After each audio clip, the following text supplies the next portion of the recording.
Ibu Vina Alvina, dan yang saya sayangi teman-teman mahasiswa Universitas Terbuka Banjarmasin. Pertama-tama marilah kita panjatkan puji dan syukur kepada Tuhan Yang Maha Esa karena dengan izinnya kita semua dapat hadir di sini dalam keadaan sehat walafiat.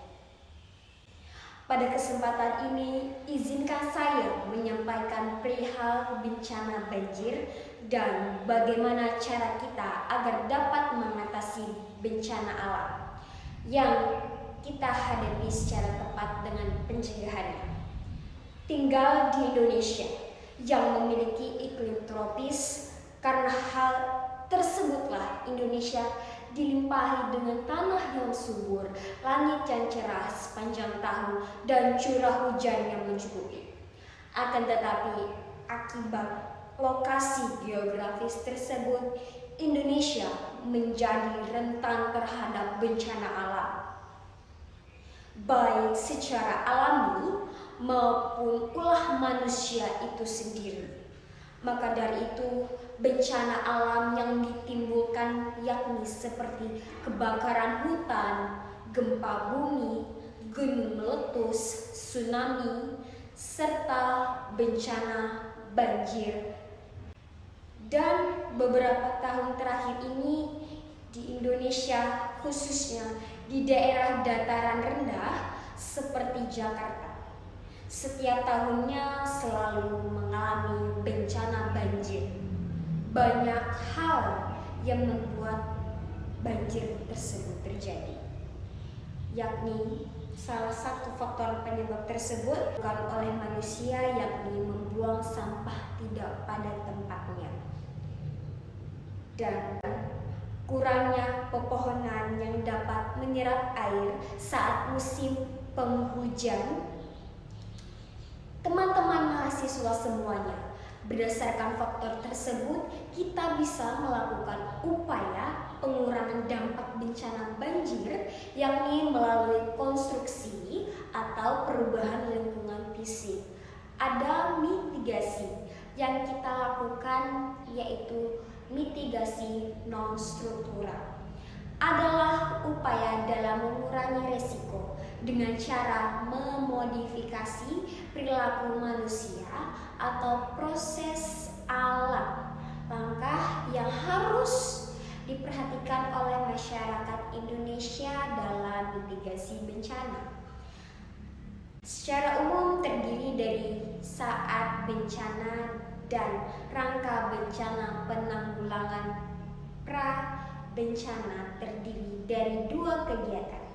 Pertama, perencanaan dan mengatasinya. Kedua, setiap dan kesiagaan persiapan demitigasi merupakan tahap awal penanggulangan bencana untuk mengurangi dan memperkecil dampak bencana. Teman-teman mahasiswa, pada tahap pertama evaluasi menuju zona aman, kita perlu membuat perencanaan evaluasi bersama keluarga serta membawa barang surat-surat penting. Tujuannya adalah untuk meminimalisasikan korban jiwa dan kerusakan. Tujuannya adalah untuk minimalkan korban jiwa, kerusakan, sarana pelayanan saat bencana disebut bencana banjir darurat dan tepat pada lokasi bencana.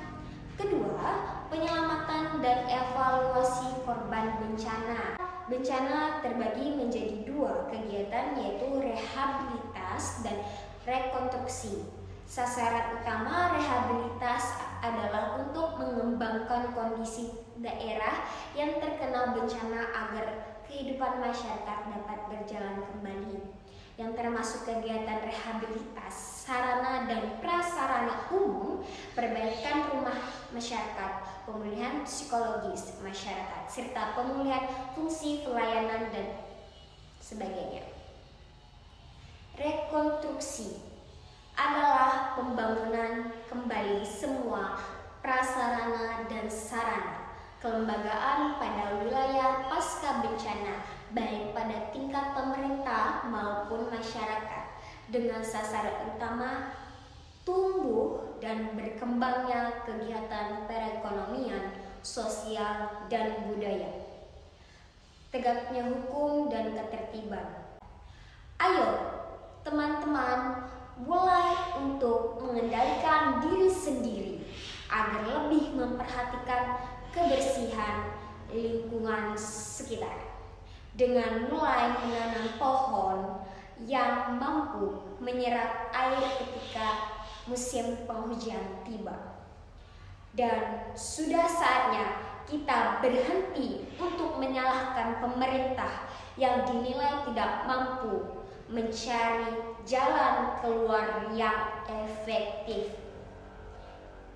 Sebab lingkungan yang bersih tentu akan berdampak pada kesehatan. Marilah dalam kesempatan ini kita bersama-sama bergotong royong dalam membersihkan lingkungan demi terjaganya kehidupan bangsa. Dimulai dari lingkungan sekitar rumah, sekolah, bahkan di lingkungan sekitar lainnya yang bisa kita lakukan.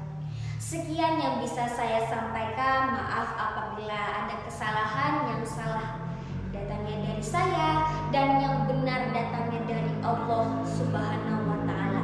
Semoga yang dapat saya sampaikan bisa bermanfaat bagi kita semua, dan semoga kita semua dapat terlindungi dari bencana alam. Amin, amin, ya rabbal alamin. Sekian, terima kasih. Assalamualaikum warahmatullahi wabarakatuh.